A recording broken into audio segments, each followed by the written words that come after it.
Hello, YouTube. Well, I offered my comments on the Democrat debate, so I figured it would only be fitting that I offer my comments on the Republican debate that happened earlier today.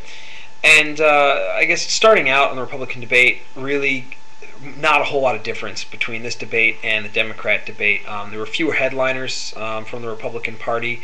The format, again, was very similar. The major candidates, though, didn't actually get asked all of the questions. It was diversified around, and that mostly a direct result of having 10 candidates on the platform. I was a big fan of Chris Matthews. I thought he was did an excellent job as moderator. Much better job than Brian Williams. Kept these politicians on time, on target, and hammered them home with questions. And really, he did play hardball. I was very, very pleased to see that he was doing a very good job. Interesting thing to note about the location of the event being held in the Reagan Library in California, a state which Republicans traditionally don't win in presidential elections. While last week the Republicans held theirs in a traditional black college in South Carolina, a state which they traditionally don't carry in presidential elections. So I thought that was an interesting little touch. Maybe it was trying to build up their base in these two key states for the upcoming election. But frankly, I thought it would probably been better for the Republicans to hold it in a Republican state and the Democrats to hold it in a Democratic state. But hey, what can you do? Major issues that I suppose I had with the debate were there were just too many candidates for the Republicans. 10 candidates, 7 of which we've never even heard of outside of their own individual following. We've heard of Romney, we know Giuliani very well, and we know McCain very well from his many, many years of service. But for the rest of these guys, you could all stand them together in a lineup and put their names under different people, and you couldn't be sure which ones were the right candidates. Just to go through the list of people who were there, aside from the big three, we had Governor Tommy Thompson from Wisconsin, Duncan Hunter from California, Brownback, Senator Sam Brownback, I believe, from Kansas, former Governor Mike Huckabee of Arkansas, Jim Gilmore from Virginia, and Ron Paul from Texas, and Tom Tancredo from Colorado. They're just all names to me at this point in time. And frankly, in the debate, only one of them made any sort of positive impact on me, and that was Ron Paul. The rest of them really didn't do anything to separate themselves from the bunch, and one of them really hurt himself, Governor Tommy Thompson. I'll get to him in a minute. Part of the reason I think this debate was so unsatisfying, at least from my perspective, and I'm a big fan of politics, was that the Republicans as a whole are so unified that they really have no separation within their own party in terms of political stances.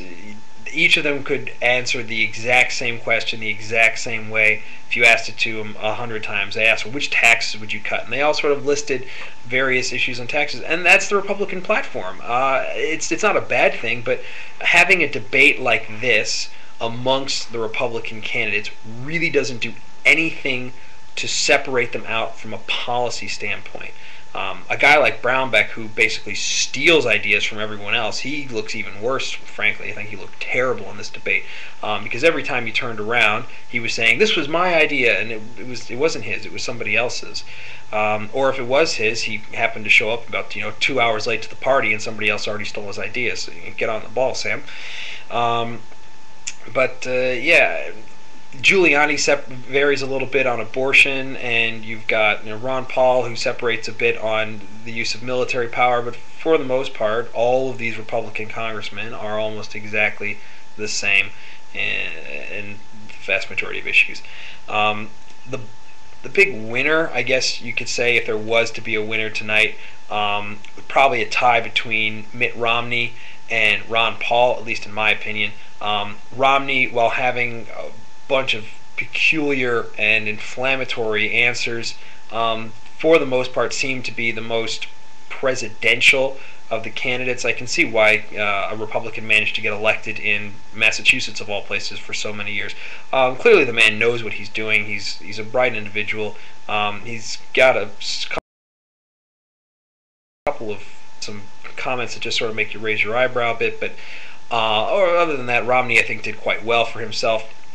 Also, Ron Paul, who I've never even heard of, was one of the few Republicans, really one of the few, and it's the truth, one of the few true libertarian-style conservatives out there who wants less government and more accountability to the public.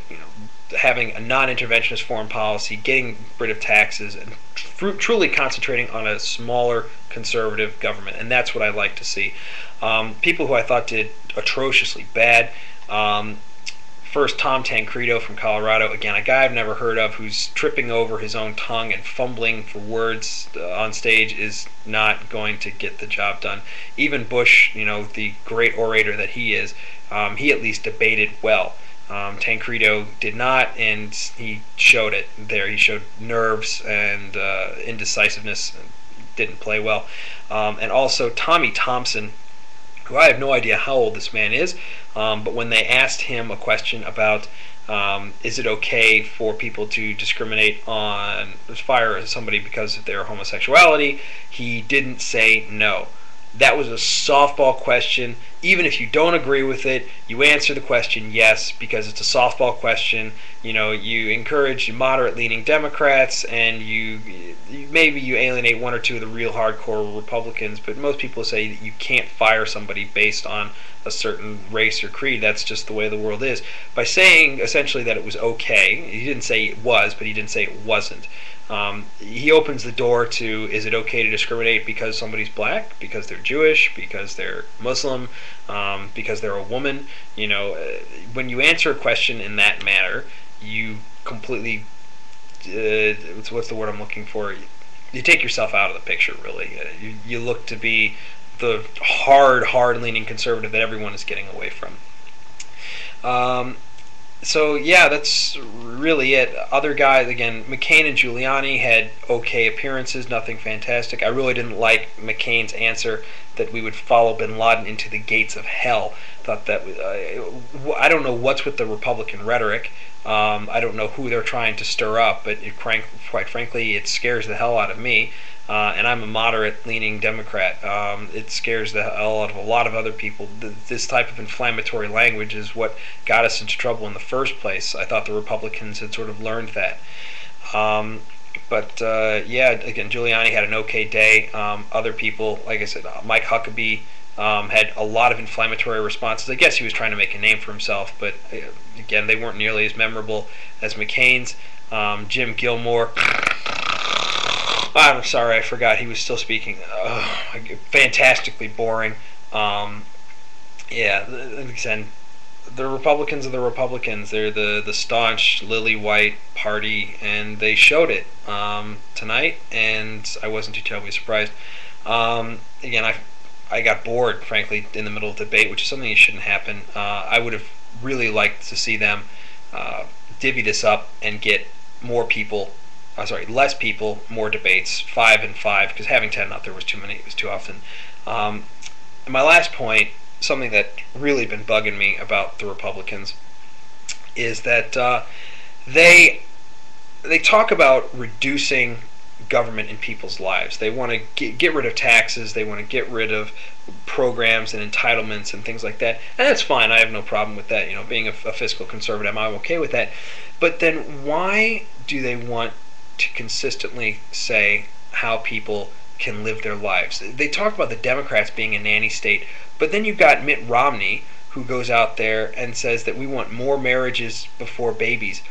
Who are the Republicans to tell people how they're supposed to have their family life done? The Republicans, of all people, with all of the party scandals and all of the moral high ground stuff that they talk about that they don't preach, they don't practice, that's for damn sure. How on earth can they possibly tell us, the American people, how we're supposed to live our lives? And they talk about that being small government. That's as directly interferent with our way of life as church and state or universal health care.